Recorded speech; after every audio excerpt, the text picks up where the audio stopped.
Hi, happy Monday to everyone. Thank you so much for your patience and thank you so much for joining us this afternoon for the Teens and Money webinar. My name is Carla Rodriguez and I'll be your host for tonight.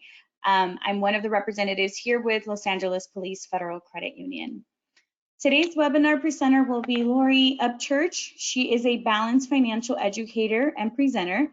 She has also won several consecutive Credit Union National Association Disheartened Awards for youth financial education in the state of Virginia.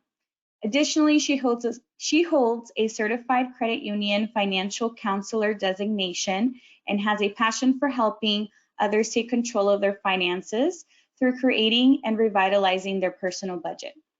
Lori currently resides in Virginia with her husband and 2 children. We are having a great incentive for today's webinar. We will match up to $25 when you make a deposit to your LAPFCU account, but only for the first 50 webinar attendees. Offer applies to existing and new LAPFCU youth members. You must watch the live youth webinar to its entirety in order to qualify for this offer. LAPFCU's match deposit will be funded into the youth members' LAPFCU Share 1 Share Savings account on September 15, 2023. Questions will be welcome at the end of this webinar, so please write them down and ask us as soon as the presentation is complete. Any questions are welcomed if you are thinking it. I'm sure somebody else is thinking it as well. And now I present you Lori Upchurch. Take it away. Thank you so much, Carla, and hello, welcome to our presentation this evening. I'm so thrilled that you guys could be here. I'm going to find out who's here because I love it when parents are here, but I love it even more when you have your teen or your tween kids here to learn about money management. So again, we would like to welcome you. This is a 35, maybe 40-minute presentation, but no worries, it won't feel like school. We will have some activities for you to do, some questions, some polls for you to answer, so you don't feel like you're going to school in the summertime. But to me, if you're going to go to school, this is the best school because this is a school of money, okay? So as Carla said, we definitely welcome those questions. So please feel free to locate the box that says questions so that you can type them in. Also, if you on your panel, you might see a section that says handouts. It might also be an icon that looks like a document. That is, and I'll refer to it and I will show you a few times today. That's a handy dandy resource that we have created just for you. Go ahead, download. You can follow along with us, or you can download and just keep it for later, share it with a friend. Okay, so what we tend to do is go ahead and turn our cameras off here so that you have a nice full screen, and we will come right back on so you can see our faces as we take your questions. Okay, so again, this workshop, to me, it's all about preparing teens, preparing young people for financial independence. This content that we're going to cover is for informational purposes only. And it's basically, it covers basic financial issues. So we're talking money management, preparing for some of your future bills, checking and savings account management, using credit cards and credit wisely. And then we're going to touch a little bit at the end on investing. Okay, so before we go any further, I do have a poll question because I need to know who's here.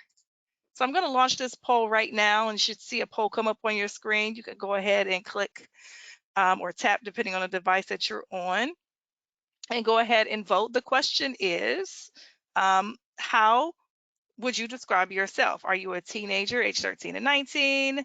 Are you a parent of a teenager? Are you a tween-ager? So you're between 10 and 12. A parent of a tween? Are you an adult with no children? You're here because you just want to learn about this, maybe for your nieces and nephews, the community, for your future children. Or does not do none of these really, and if none of these kind of describe you, you're probably an adult with no children. But yeah, go ahead and vote. And wow, it looks like 90% of you have voted. I love a participatory group. Thank you so much for your vote. I'm going to go ahead and close this poll and share the results so you guys can also see who's here. And it looks like, oh, this makes me so happy. The vast majority of you who are here are ages 13 and 19. So we have teenagers. So, and this is really good because I think this information is pertinent, especially for your age group. We do have some parents as well. So perhaps you're here and your teenager or preteen is not here. A few 10 to 12s. Parents of the 10 and 12, perfect. All right, great mix. Thank you so much for participating in that poll. And again, at any point, if you have questions, please go ahead and type them into the questions box, and we're going to try to get to those questions and answer them at the end, okay? So on today's workshop, we're going to briefly cover the basics of money management, how to save and prepare for typical future bills, why and how to use a checking and savings account. We're going to talk about the wise use of credit because technically anybody can use credit, but we want to talk about using credit wisely. Like I told you, we're going to tap into the basics of investing. And then we're also going to talk about payment apps. And LAPFCU has a very easy, comprehensive app for members. So I'm very excited to talk about that. And Carla is going to touch a little bit about that as well, because again, all of this information is important on your quest for learning money management. Okay. So speaking of money management, what does money management mean to you? So if we have any of the younger people here, if you can go over to that questions box and type in the answer to this question, what you believe this question is, what does money management mean to you?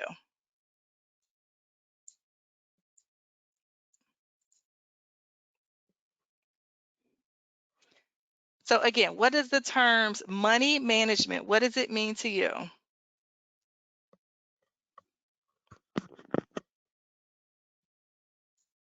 And I'll give you a quick second. And I'm looking at the box waiting for some of your terrific answers. Okay, thank you. I see a few. One, how you spend your money, spending money strategically. I love that. Not spending more money than you have, not going over your means, being the boss of your money. These are excellent, excellent answers. So, money management, all of those answers are correct, by the way. Money management is a process of knowing where your money is currently being spent, and on top of that, having a plan in place on where that money should go in the future. Okay, so one of the most basic principles of money management is this concept that you should tailor your spending with both your wants and your needs in mind. Okay, the reason why we say both your wants and your needs, because I know some people say money management means only buying the things that you need. And I would say, I don't really love that answer because that's a very strict, restrictive way of handling money. What we say is keep the wants and your needs, specifically your needs first, and then your wants, and try to eliminate all of that wasteful spending. I'm not going to ask you this question, but I bet you guys can raise your hands if you agree that a lot of your current wasteful spending is it goes to food. You spend a lot of money on food. Raise your hand if you right now tend to spend a lot of money. Maybe, yeah, I see some hands. Thank you for your honesty. And let me tell you, it's just not you as a teenager. A lot of adults, we find that a lot of our wasteful spending is, meal here, meal there, dinners here, lunch there, and it can get really expensive. So the way that you kind of combat making sure that you are prioritizing your needs, budgeting and making the most out of the money that you have so you can also enjoy some of your wants. The way that we say you do that is to set goals. because that's going to be a major part of making sound financial moves. So just remember that a goal without a plan is simply a dream. Okay. As you begin to think about some of your goals, ask yourself, what do I want to do with my money? So basically, you're making the decision for your money, and your money is not deciding for you consequentially. Okay. So I want you to, again, take a second, think about some of your goals, and ask yourself what you want to do with your money. Once you've answered that, it's going to be time for us to break it down into three basic goal types. Okay. So the three basic goals types are short term, mid term, and long term goals. Short term goals are those goals that you can accomplish within 1 year. So let's say you have a savings goal, you want to be able to save $500 in 6 months or a year. Excuse me.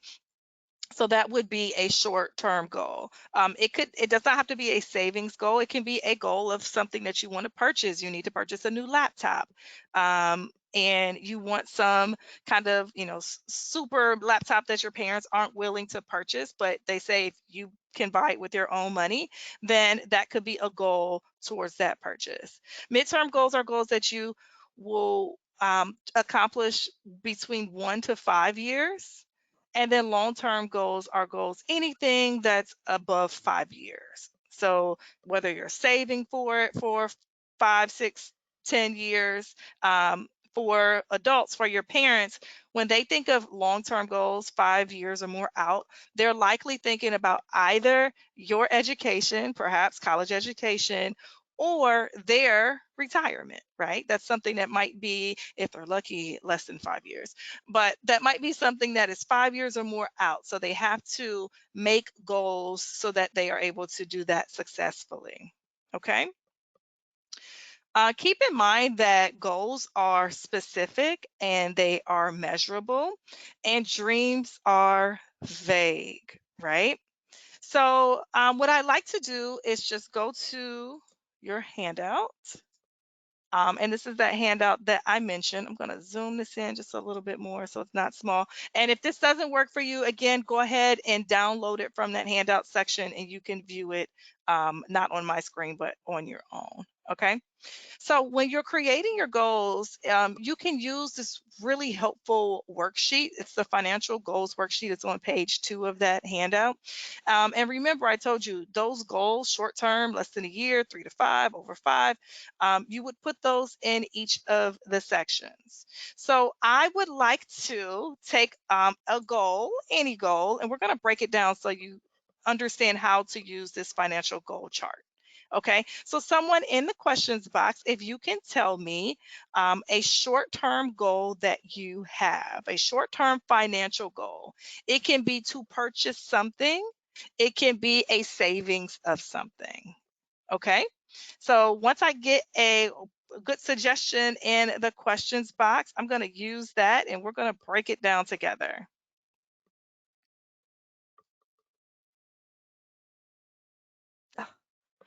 Maurice, I love this one. Concert tickets. Okay. So I'm going to go with this concert tickets. And let's see if I can. Yes. Who's the concert? I just want to know. I'm sorry. I know everyone's touring right now. Drake, yay! Drake just left my area like a week ago. Okay. So when is this concert? Give me a date, and it can be fictional if it's like yesterday or a week from now. You can give me a date like 6 months from now. That's fine. I know usually concerts are summertime.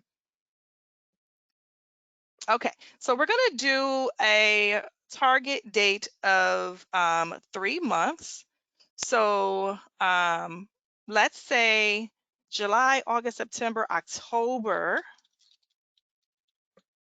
31st. And then how many tickets and how much do we need for these tickets?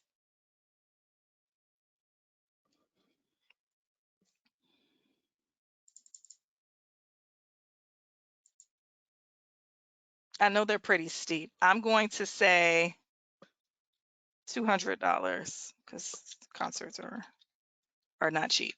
Okay, so after you've identified what that goal is, the target date from when you want to accomplish that goal, and how much is needed, then you're going to identify how much you currently have saved towards that goal. So if the concert is $200 for a ticket or both tickets, doesn't matter, and you currently have $50 save towards that goal, then of course you know you're going to have to save $150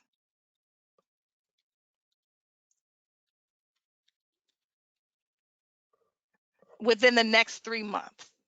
Okay, so if you're going to save this, then you can just, of course, divide 150 by 3.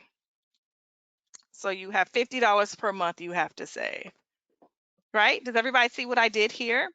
Now, the next step, and is not listed on here, but it just makes the budgeting process even easier, is whether you have allowance, whether you have a part-time job where you do some gig work. Let's say you get a paycheck twice per month, right? So although you have 3 months that's needed, you have 6 different times you get paid, right? Again, allowance, paycheck, whatever it is. So then you can take this amount, which is the 150, and you'll divide that by 6. Okay. Once you do that, you'll know how much you need to save per pay period in order to accomplish your goal of reaching your $200 tickets to go see Drake.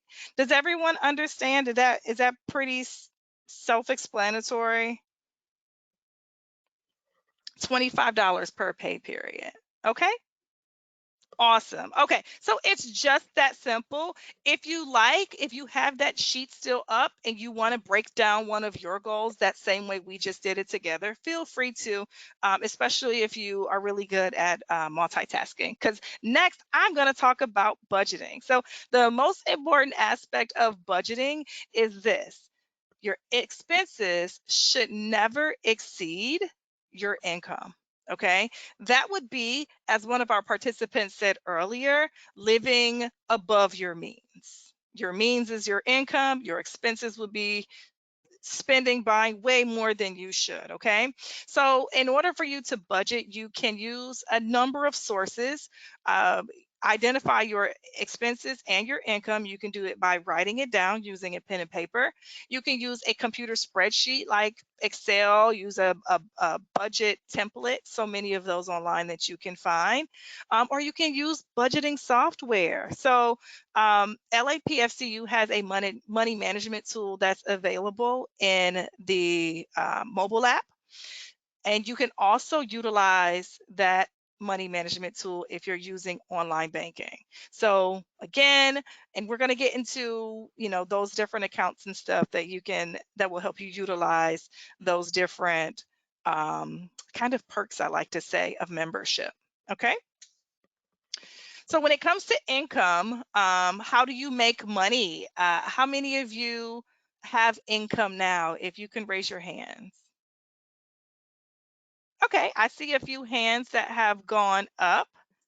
So even if you don't have a traditional job like the guy in this graphic that we have here at the grocery store, you can still make money from gigs like babysitting, dog walking, washing neighbors' cars, that sort of thing. So so income is a very powerful thing, and it does not have to be from traditional work. Now, if you do have a traditional job, like this guy working at the grocery store, just make sure you understand the difference between gross pay and net pay. So your gross pay is your before taxes pay or hourly rate or salary, and then your net pay is the amount that you actually take home. We like to say, if you cast the net, that's the amount that you actually get to use, and actually use to budget. Okay, that's what hits the direct deposit, the net, and the gross is everything before taxes.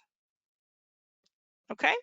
And make sure when you're estimating your pay before you get your Drake concert tickets, that you are using conservative numbers. So if you had 1 month where you did really good, you did a ton of babysitting, or worked a bunch of hours at your job, but you know that it is not typical, then you don't want to use those paychecks or that amount as your figures for budgeting going forward. Okay. So it's kind of like some of you, because it's summer, you're probably doing a little bit more summer work. Maybe you're making a little bit more on your part time jobs. Whereas when school is in, you don't work as much because, of course, you're a student and you're going to school. All right. So you just want to just kind of keep that in mind. You want to always use conservative numbers. All right. All right, so let's talk about the spending aspect, because this is where people tend to underestimate what they spend, and this can lead to a problem. Mainly, you can run out of money if you're not taking into account money that you're spending in different areas. Okay. $5 here, $10 there. Remember, I mentioned the food, loaning money here and there. Any of you go to snack machines. They take cards now, so it's so easy to spend money here and there and lose count of what you have. Okay. If you do find that you are spending um, and you have a lot of money that is unaccounted for, then you definitely want to make some changes and figure out where the expenses, the unnecessary expenses, where is it happening, and what do you need to do to change. Okay.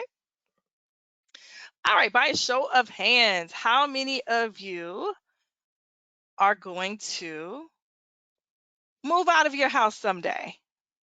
Move out of the house of your parents. Yes, some of the parents say, hey, I'll raise it for my kids.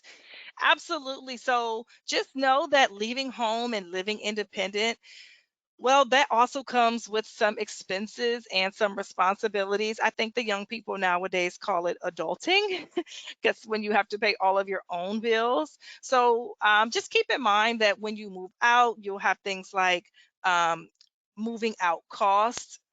Usually amounts to first and last month's rent if you're going to be renting a place, an apartment, or something like that. You have to put money down for a security deposit, a cleaning deposit, and then, of course, not just rent you're paying, you're going to be paying for utilities, and that does not count any of the additional stuff, like whether you have cable and internet, if you have to pay for gas, that sort of thing.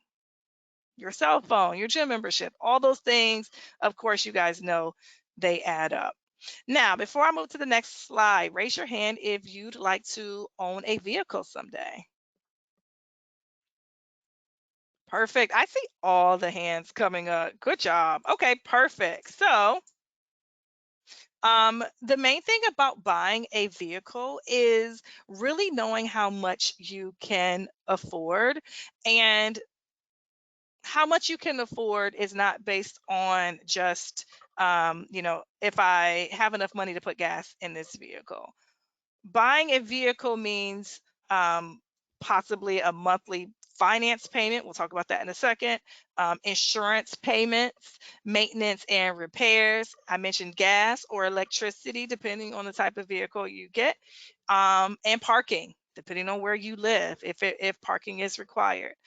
The main thing you should know about financing a vehicle, now, depending on your age, this can be like way, way, way down the line for you, but it could be very close for some of you. But depending on when you're going to be buying a vehicle, the main thing that you should know, whether you have your parents with you to assist or not, is that financing a vehicle is it costs money. So you have to pay the price of financing, and of course, you know that's in interest. The very, very main thing, if I can leave with you, that you should do is go to your credit union, go to LAPFCU, and talk to them about a car loan. I say that because so many people will go to directly to a dealership, and they think that the only options that they have for financing a vehicle is with the dealership. Whatever the dealership has, that's what I have to take, regardless of the rate. It's my age. They're going to charge me more. And that's totally not the case. Okay. So you want to go to your credit union first. talk to them about financing. Once you get your approval, you go to the dealership and you go to shop for your vehicle, you don't want to lead with, oh yeah, by the way, I already have financing. So you don't have to tell them that you have your own financing. You can kind of work out the deal of how much the vehicle costs, and then later on you can say, oh, I'm going to be paying using my credit union, LAPFCU. Okay. And then the other part of making a purchasing a vehicle, is try to make a large down payment, because when you make a larger down payment, that means your monthly responsibilities are going to be lower because you're going to be financing a smaller amount. Okay. At any point, actually, if we get to questions, and if you guys, if those terms feel like you don't quite understand it and you want me to break that down a little bit more, especially for those of you who might be a little bit closer to that aspect of your life, let me know and we will certainly go back over that. All right. I have another poll question. I'll launch it. I'm only going to give us a few minutes to answer, or a few seconds to answer, because I want to move us along. Which statement describes you as it relates to accounts? Do you have a savings account, a checking account? Do you have both a checking and savings account? Do your parents keep your money in their account, or maybe none of these describe you? Okay, so a lot of you have voted. I'm going to close this poll in 3 seconds.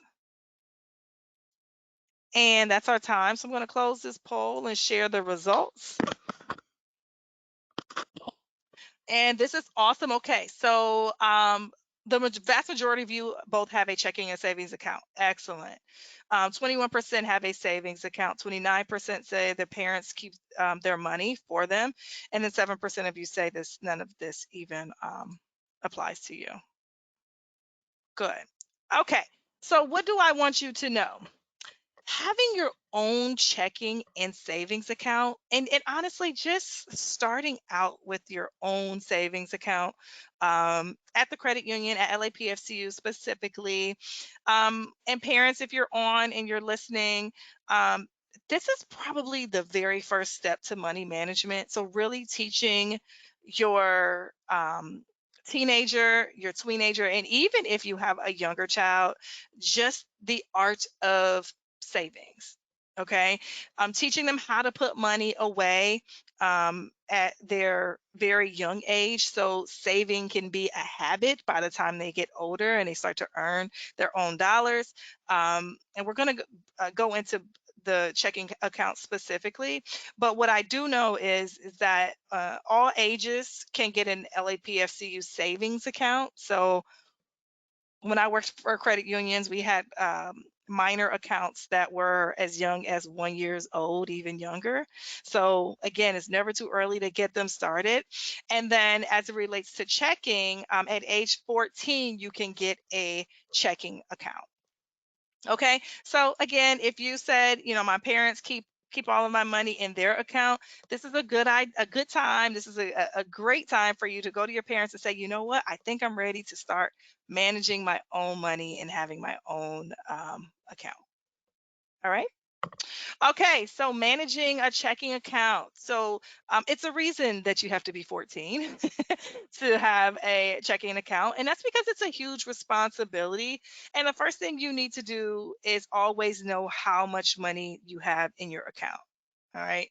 Um, in fact, much of the younger account holders at LAPFCU, they use auto pay, they use Apple Pay to make purchases. It also helps them stay on top of their account, right? Knowing what's exactly in it and how much is going out of it.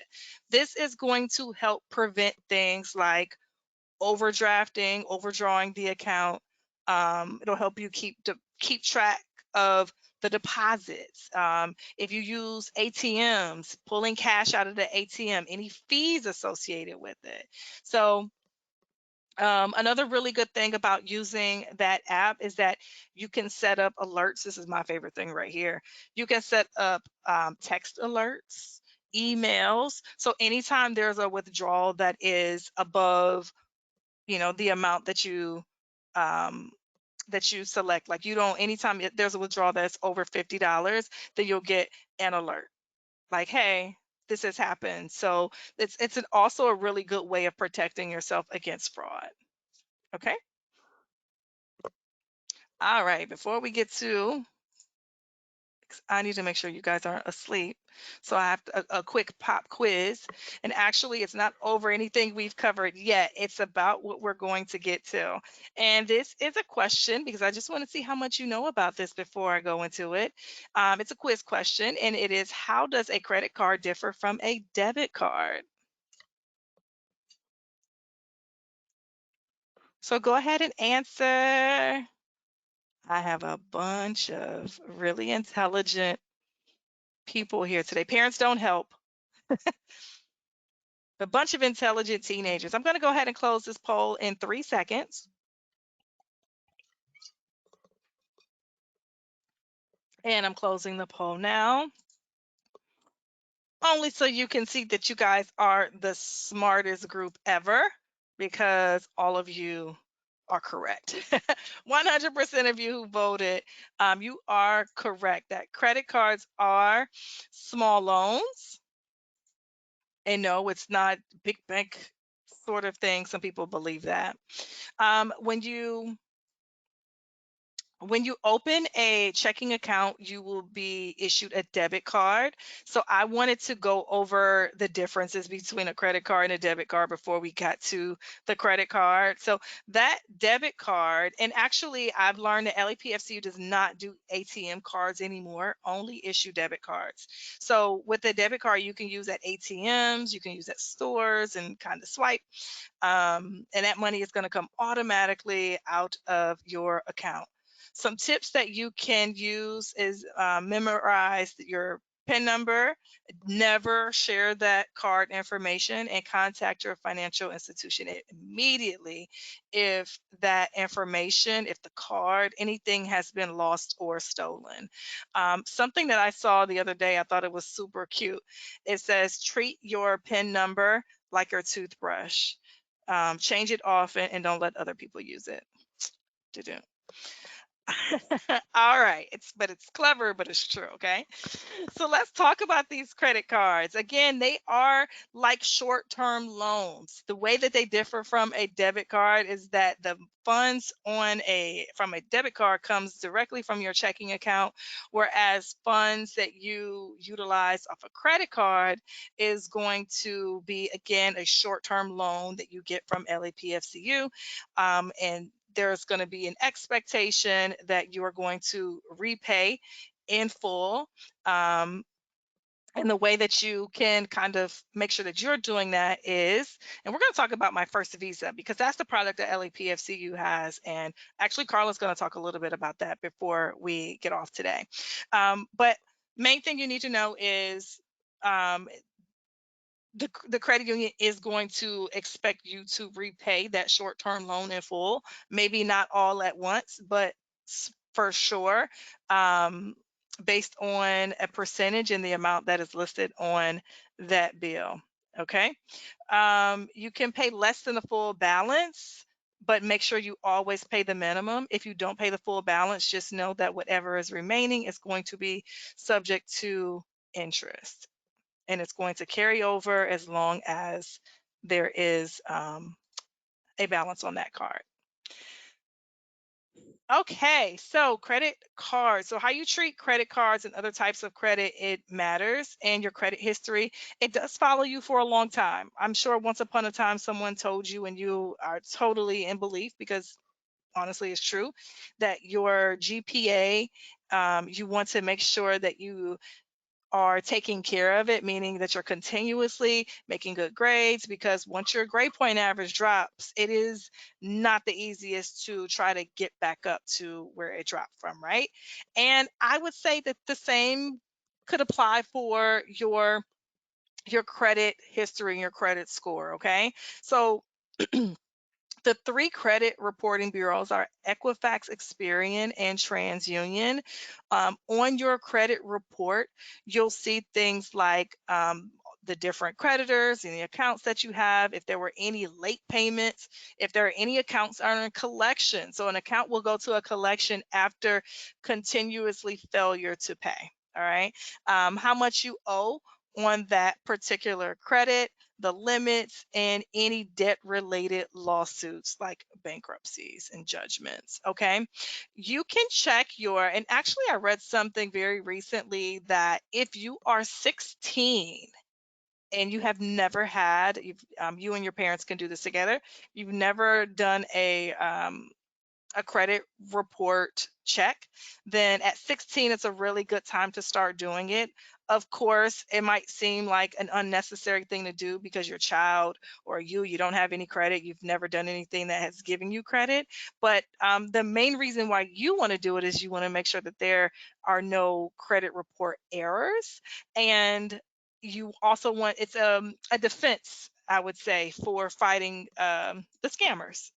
And people who commit fraudulent activity. They like to look for young people who are unassuming and definitely not checking credit reports often. Okay. So again, just very quickly about credit scores. They're calculated using the information contained in those credit reports that I just mentioned on the slide before. They range from 300 to 850. Of course, the higher the score, the better. Those scores are important because I mentioned you getting a car loan to finance a vehicle. Well, LAPFCU, when they are determining whether or not they will award you a auto loan, they are going to check your credit scores, look at your credit history. So things like buying a vehicle, getting a cell phone, renting an apartment, the rates of insurance, and buying a home. Those are all credit leaning activities. So that means your credit report or your credit history will be checked in some aspect before a decision is made. Okay. And credit types, we do have two different credit card types. You have an unsecured credit card and a secured credit card. Unsecured credit cards just mean that there is no collateral. So if I give you a credit card, you are promising to repay that, again, short-term loan, and there is no collateral, or there's nothing that I can come and repossess in the event that you don't pay that money back. Okay, so that's why it's called an unsecured credit card. There are charge cards, store and gas cards. I'm sure you're familiar. Your debit card, we went over that. And prepaid cards, maybe prepaid visas. Sometimes parents will give their kids those to kind of get them started first to see how well they do with that management of cards. Okay. And if you are, and some of you might be, because we have some 13 to 19-year-olds, if you are looking to get a credit card, the first thing I would suggest is going to your credit union, because that My First Visa sounds like a really great credit card offer, especially for someone who is starting out, maybe has very low income, and might not be able to get an approval anywhere else. So again, definitely reach out to LAPFCU about that. But when getting cards, you want to make sure that there's a low APR, so the rate of interest that you're going to pay. The penalty fees are low, no annual fees. And from what I understand, the My First Visa does not have an annual fee. Low cash advance fees, long grace periods, and this is a big one to me, no inactivity fees. So you don't get punished for not using your card. You don't want to have a card that kind of requires you to use it all the time if that's going to mean that you're overspending. Okay. All right. So these card user types. So if you're under 18, you can only be an authorized user on a credit card, but from between 18 and 21, and of course above, you can have your own card. You will need a cosigner or verifiable income to get a credit card at some financial institutions. So again, reach out, find out what you need in order to do this, if you want an individual card. Okay. Okay, so using credit wisely. The main thing is that you never want to charge more than you can afford to repay by that due date. Rule number one, okay? Always pay on time. Make sure you're making at least a minimum payment, and so you don't let things get out of control. Because with a lot of cards, it's easy for you to overspend and things can get out of control. Make sure you limit the number of cards, and always, always, always keep your cards private and safe. Okay. And I told you we're going to touch a little bit on investing. And the main thing you should know about investing is that when you invest your money, it allows it to work hard for you instead of the other way around, right? So you can buy and sell stocks and other investments through a brokerage firm. Um, you want to make sure that you are getting uh, you're going through full service firms. They offer advice, but you have to be careful because sometimes they charge a higher commission. For people under 18, you may need a custodial account or have your parents get an account for you. And LAPFCU does have wealth management, and they can teach you and help you, I guess, assist you with your investing needs. Okay.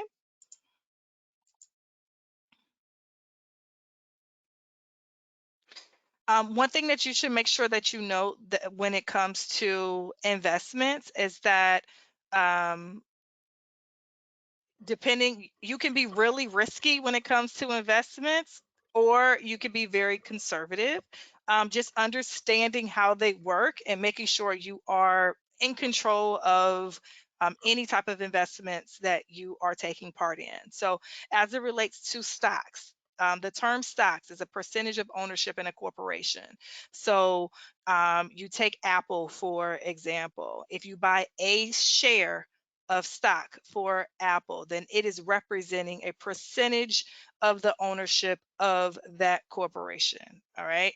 Of course, as that corporation does well, then the value is going to increase, thus, the increase of your share or shares.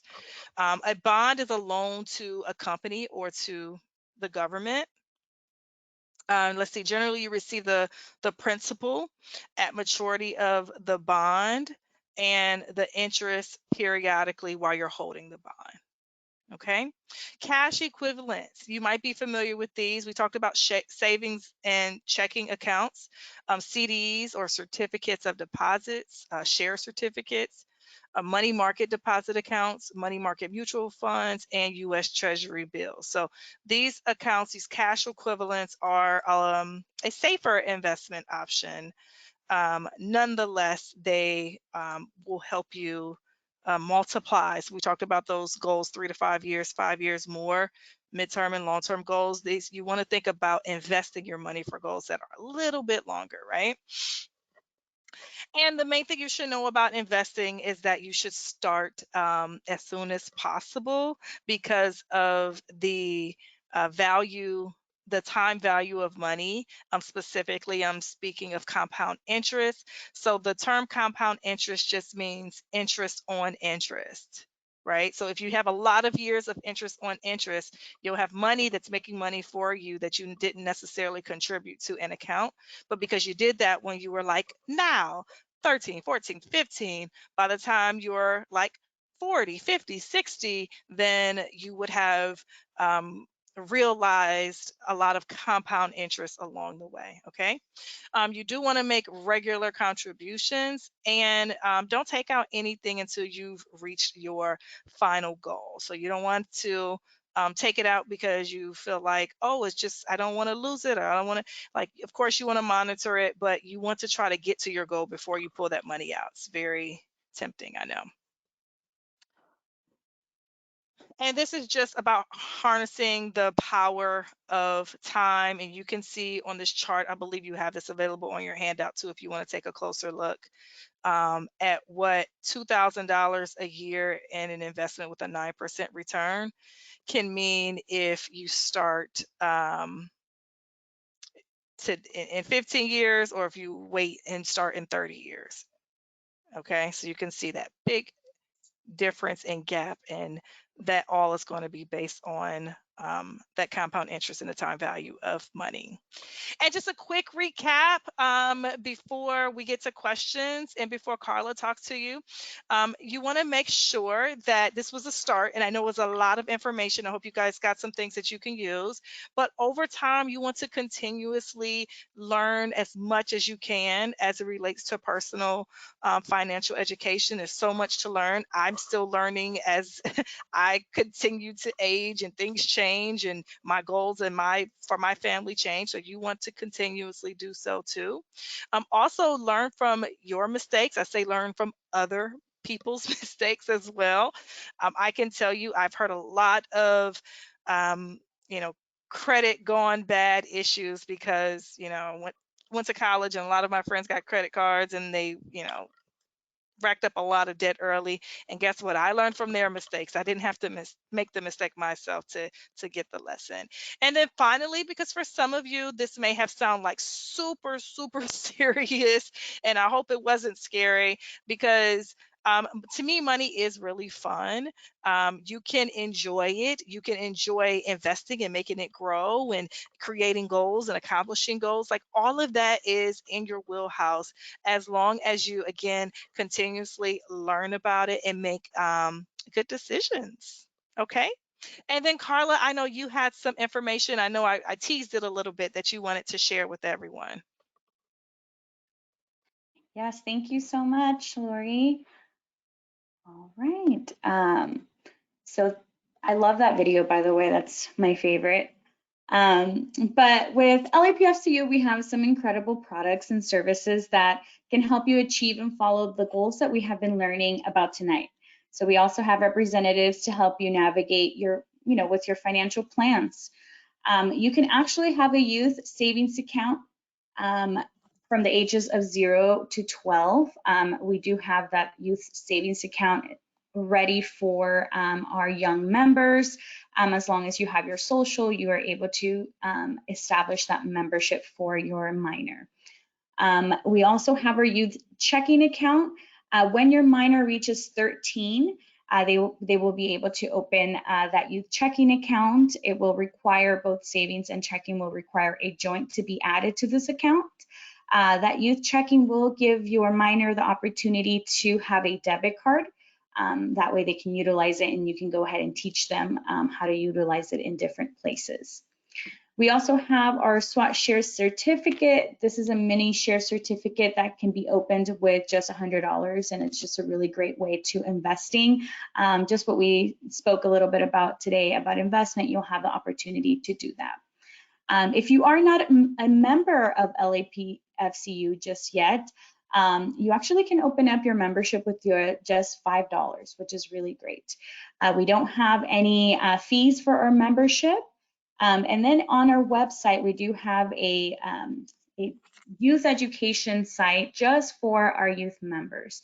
The nice thing with this kind of little place here that we have on the website is that they will have the M3 Money Club, which is for ages 5 to 12, and then the Elements of Money, which is ages 13 to 17. And actually this is where kids can navigate different money podcasts, games, money training centers. Your children will learn valuable lessons that they can go ahead and use.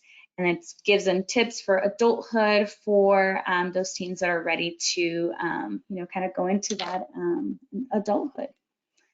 It also does go ahead and explain our first visa, and that is definitely something that I would have you guys look into. The first visa is a safe way to build credit. This card can be co-signed by a co-parent or guardian, and this is a credit card for somebody who wants to establish their credit as your first time. It will require for you to have a joint on this credit card, and it will require for you to be 18 and older. But these are some of the great things that we have here at LAPFCU. And if you have any questions, definitely don't hesitate to let us know. We, just like we mentioned in the beginning of the webinar, we are doing a deposit match. You are getting $25 when you deposit $25 into your LAPFCU account. And this is for new memberships and also established memberships. Thank you, Laurie. Awesome. Thank you so much. Oh my goodness. I don't I don't know about you, but I've never turned down $25 in my life, in my entire life. So that sounds like a really, really awesome deal. So we told you that that you can type your questions into the questions box and we'll go ahead and come back on camera so that we can answer those questions. And I am looking here and I did see a question that someone asked, what is a credit union?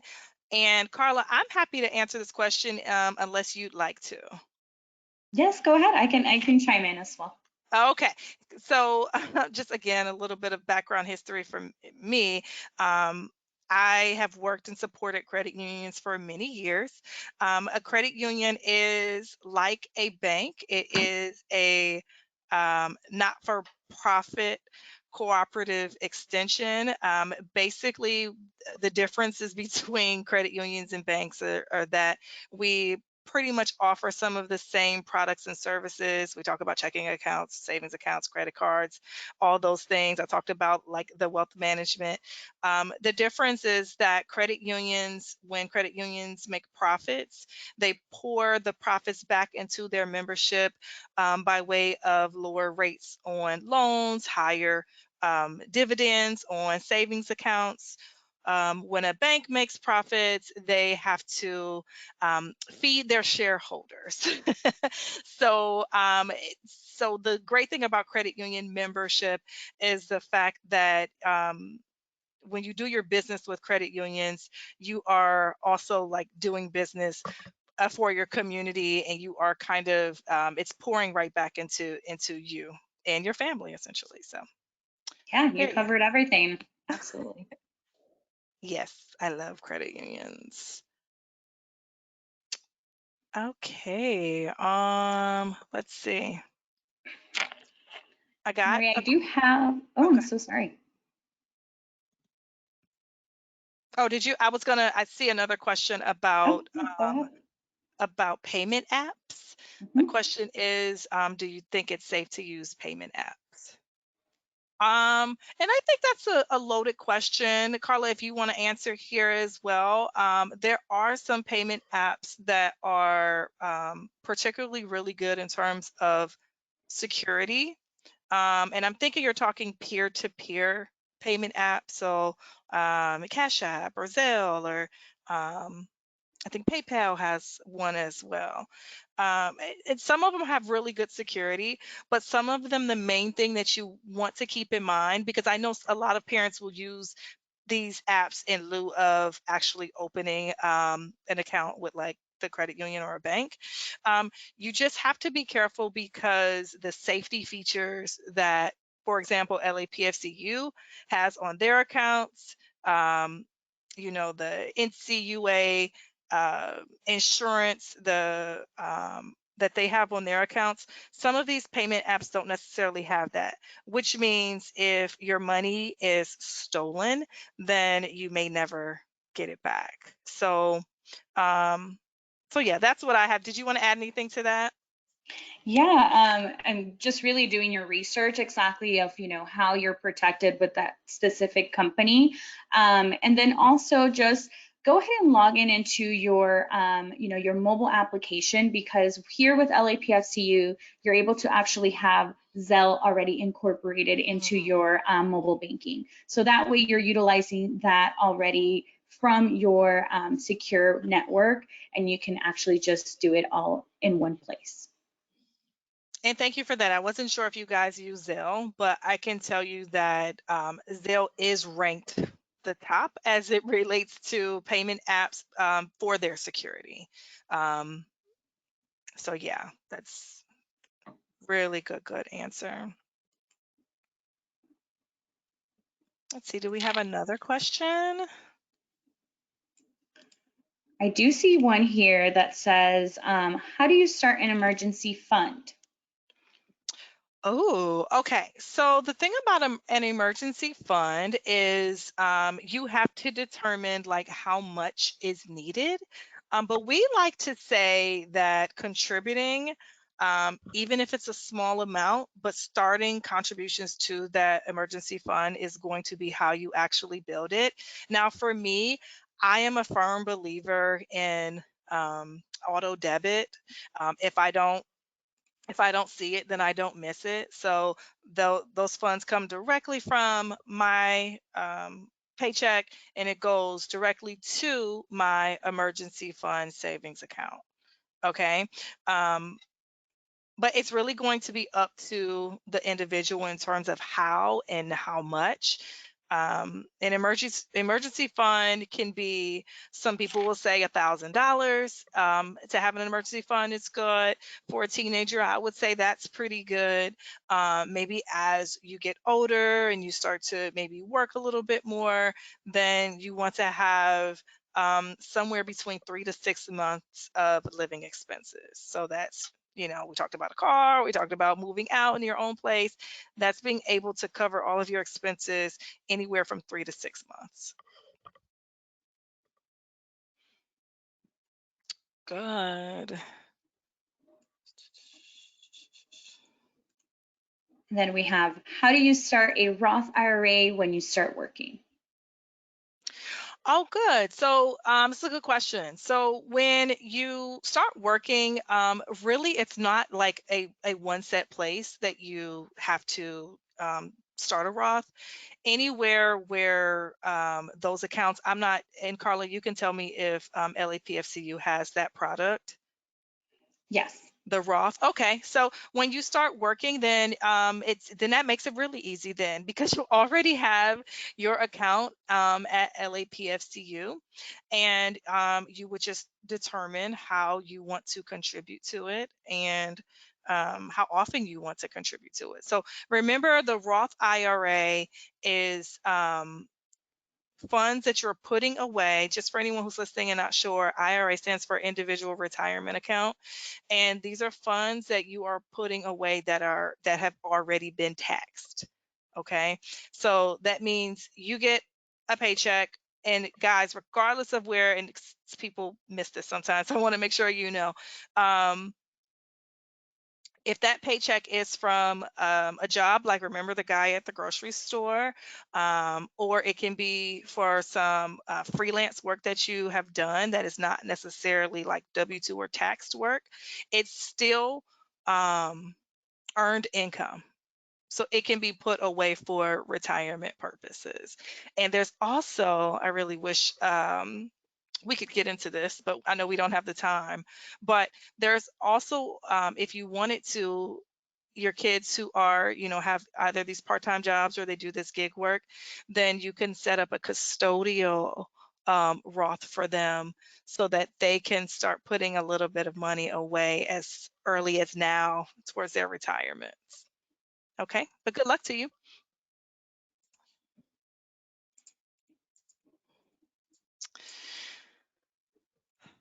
All right. Well, it looks like we are right at time, and we like to be respectful of your time. So I guess this is the time where we have to say goodbye. Again, thank you guys for attending. I hope that there was something here that you heard, something that you learned today that you can take with you. Again, download that handout if you haven't already. You can use that resource now, or you can hand it off to a friend. I say sharing this information is really good. Um, Remember the company that I work for, we work together with LAPFCU. We are balanced.